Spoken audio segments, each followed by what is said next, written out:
In this video, I'm going to show you how to use replace and substitute function. The replace function replaces part of the text to a different text, and the substitute function is pretty similar, also replacing part of the text to something else. So let's look at some examples. Here's the list of the names. Here's their phone numbers and extension, and here are their employee ID. And here's what we're going to do. The first task, replace all the area code of each person's number to 499. So in this case, we want to use the replace function. So what we want to do here is we do equal, replace.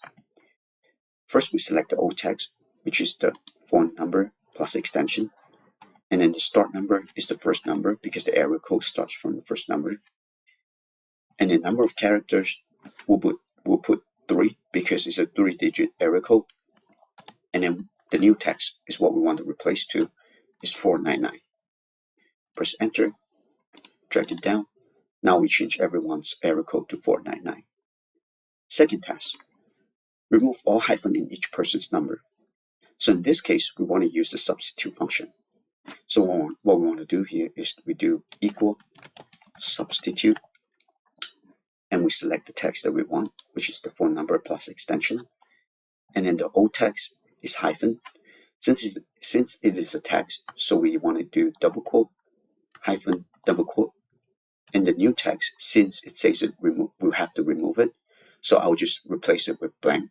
So what we want to do is we do 2 double quote, comma. Instance number is optional.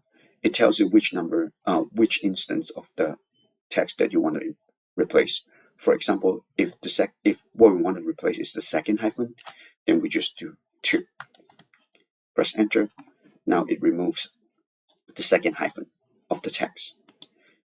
But if we leave it blank, it will just replace everything, all the hyphen that it sees. So press enter.